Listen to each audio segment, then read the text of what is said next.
Good, how are you? Champs in the house. Let's go, baby.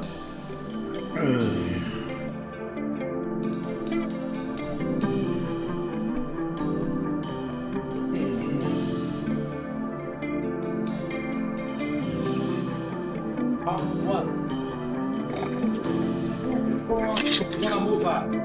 30 seconds. Got a beautiful left hook. I like the way you prepared before, just like that, Mike. Just one. Exactly. How can I touch you? Explode body shots. Beautiful. He can find you. He cannot find you. There he is. Just like that. Beautiful. Eyes on him. You can't handle him. Beautiful cross. 15 seconds. Good. Beautiful combination, Mike. Your head after your last one. The footage coming out of Mike Tyson's training camp right now is doing something to people, and it isn't nostalgia. It's something closer to an alarm. More rounds. Now you got it. I don't want to shit. Got a box. Stay hydrated. You gotta stay hydrated. You gotta stay hydrated. I'm about some more rounds. You got a box round. Down Friday. Say you for Friday. Huh? You really can do things else like that. So what's up with you really can? You really can. I need boxing. That's my thing. You know, always something scared. That's cool for your head. I need the boxing. And that's what I gotta do. I gotta box. Warn them off.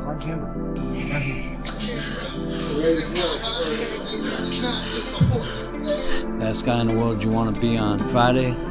Watch the footage carefully, not casually, carefully, because what Rafael Cordero is working with inside that gym isn't a legacy act warming up for a photo opportunity. The combinations are snapping. The footwork has purpose. The body shots are being loaded with the kind of intent that makes trainers nod slowly and say nothing, because words would cheapen what they're witnessing. Cordero doesn't run sentimental camps. He runs disciplined, results-driven operations. And the fact that he's here, fully invested, tells you everything about how seriously this thing is being taken behind closed doors. He's supposed to rest, and then they call all of us to come here because he decided to train. In my opinion, was the best decision. This is the way Mike, handled the things.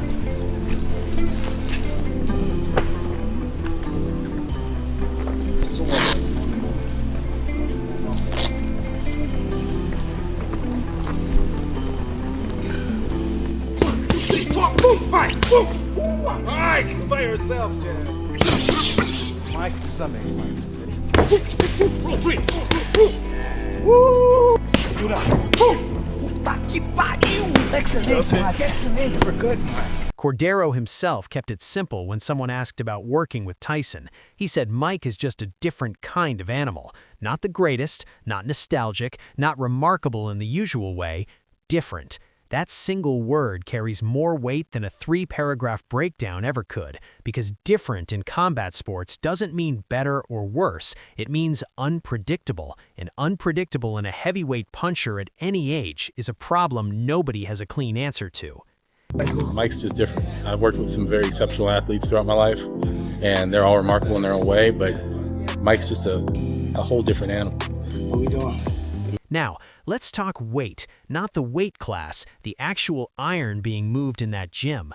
233 pounds on the bar, first time at that number. And when they asked Tyson how it felt after grinding out 12 clean reps, the man looked at them and said it was easy.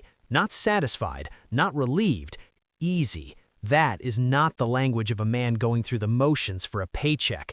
That is the language of someone who still has something burning inside them that the years haven't managed to put out. One more set. Let's get 12 reps. It's the heaviest we've gone on this. So just focus on perfect form for 12 reps.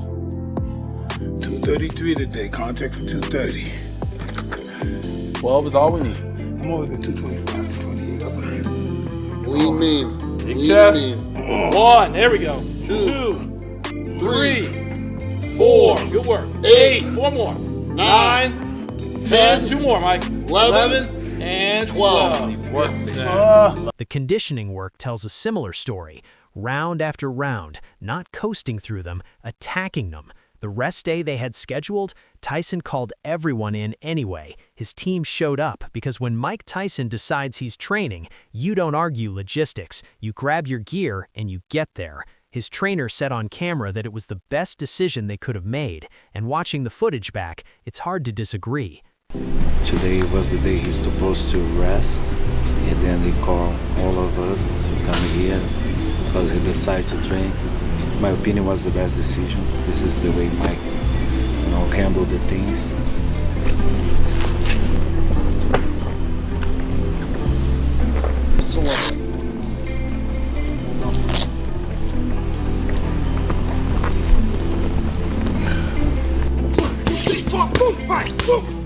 Mike, by yourself, Jay. But here's where things get complicated, and they get complicated fast. Evander Holyfield watched the announcement and offered maybe the most grounded take anyone has given so far. No drama, no theater, just a man who has shared a ring with both of these legends, looking at the camera and pointing at the most obvious thing in the room: size. Tyson is a heavyweight. Mayweather is a welterweight. Those aren't just labels. Those are fundamentally different physical realities. Holyfield didn't say the fight was impossible. He didn't dismiss the names. He just kept coming back to weight, the way a structural engineer keeps coming back to the foundation before they'll sign off on anything built above it. The greatest of all time, Evander Holyfield. Mike Tyson announced he's fighting Floyd Mayweather in 2026. What do you think of that fight overall? Well, kind of different, size-wise, by, Tyson the heavyweight, and I think weatherweight. Right. And when pressed on whether fans should treat this as a legitimate contest, Holyfield paused and said he couldn't quite see it that way. Not because the names aren't real, because the mismatch is. Weight makes a difference. He said it plainly, without apology, because that's what experience sounds like when it's not trying to sell you anything. Is it a real fight, do you think? You think fans should take it serious? Is it a real fight, Mayweather-Tyson? I couldn't think it was real. It goes back to the matter, he's a lot bigger than the guy, so it's weight makes a difference. On the other side of that conversation, you've got voices predicting first-round chaos, controversial knockout, Tyson by stoppage before anyone settled into their seat. And while that sounds like headline bait on the surface, there's a logic underneath it worth taking seriously for a second. 44 knockouts don't age the way footwork does. The raw punching power that short-circuits opponents isn't a skill that deteriorates on the same timeline as cardio or ring sharpness. When Tyson lands, things stop. That has been true since he was 18 years old, and there is no evidence that the basic physics of what his fists do to a human skull has fundamentally changed. Floyd Mayweather has the greatest defensive mind in the history of the sport. He has the angles, the reflexes, the IQ, and the ring generalship to neutralize almost anything. Almost. The word that keeps showing up uninvited in every serious conversation about this fight, because Floyd has never been in a ring with a man who hits like Mike Tyson. Full stop. He has fought monsters, he has fought power punchers, he has made elite athletes look slow and confused, but the specific combination of mass, violence, and psychological weight that Tyson brings into a ring is genuinely without comparison in Floyd's professional resume.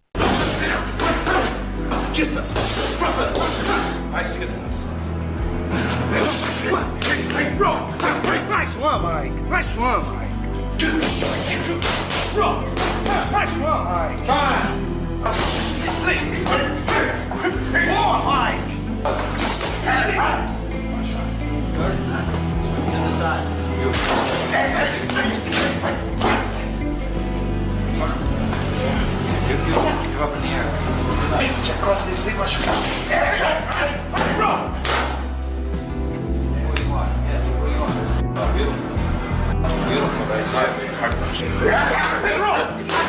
one, Mike. Nice one, Mike. Nice one, Mike. Now let's be honest about the skepticism, because it deserves real airtime. Several analysts have already started questioning whether this fight even materializes. No confirmed date, no venue locked in, no official promotional structure visible to the public. The announcement landed with massive name gravity but very little structural detail. And for people who cover boxing professionally, that pattern is familiar. It's a temperature check, a way of measuring whether the public appetite is genuine before anyone commits legally or logistically to something of this scale. Then there's the Jake Paul problem. Tyson's last performance didn't set the boxing world on fire. The word that kept getting used afterwards was disappointing. And disappointment after that level of anticipation creates skepticism that doesn't evaporate quickly. Some analysts have said flatly that the commercial appetite for this fight simply isn't there anymore, that the window where Tyson's return felt like must-watch television was the Roy Jones era, and that moment is past. Mike Roy was super interesting. It was in the, very kind of early stages of the pandemic. Yeah. 8 months in, but, we were still kind of dark and depressed at that point. And like Tyson hadn't fought, it was nostalgic, it was Roy. Okay, so I got the appeal. I got the appeal of Jake because he was so much younger and he's, a novice compared to Tyson. I don't know, okay, now what's the appeal here? One analyst put it in terms that were hard to argue with. If this fight had been announced immediately after Tyson versus Roy Jones, it would have been a global event. On the back of the Jake Paul performance, the calculation is different. And yet, they keep talking about it. The skeptics, the analysts, the doubters, they keep pulling up the footage. They keep running the matchup through the stylistic filter. They keep asking the questions that only get asked about fights people actually care about. Because here's the uncomfortable truth sitting underneath all the logic and all the caution. The names Mike Tyson and Floyd Mayweather in the same sentence still do something to people that reason can't fully explain. Even if it does happen, it's just like, who really cares? Yeah. Like, it's not them at their highest level. It's an exhibition. Everybody will clown on it when it eventually does happen. Tyson Jones? There is a way that exhibitions can be fun. Tyson versus Roy Jones was actually like the best version of that, right? An exhibition that I thought was exciting, delivered for the fans, but also that was so long ago for Mike Tyson. The version that we saw like against early Jake Paul. 50s. Yeah, the version that we saw against Jake Paul just can't do Against it the anymore. guy around his size, too. Floyd Mayweather is not that. Roy's pretty small, but So no, not as small as Floyd though. Yeah, Roy fought at heavyweight at one time. Yeah. Tyson represents a kind of danger that was almost mythological even when he was active. Watching him train right now, watching the combinations load and snap under a legitimate trainer's supervision, reactivates something in the viewer's nervous system that no amount of rational analysis can completely shut down. That's the fear memory talking, the one that got encoded somewhere deep during the years when a fight starting with Tyson in one corner meant the other corner was in genuine trouble from the opening bell. And Mayweather brings his own gravity. His name doesn't attach to small moments. Everything Floyd touches becomes an event by definition. Fighting Jake Paul was spectacle. Fighting Floyd Mayweather is a statement with a press conference behind it. The cultural weight of what that matchup represents makes the Jake Paul comparison feel almost unfair. One is entertainment, the other is mythology in motion. So where does that leave us? Right here, stuck at the intersection of physical reality and human fascination. On one side, legitimate questions about age, size, competitive context, and whether the public appetite can sustain a fight with this much skepticism already attached to it. On the other side, training footage that doesn't look like a retirement tour, a knockout record that doesn't care about your defensive pedigree, and two names that together produce a cultural reaction that no amount of analytical caution can fully suppress.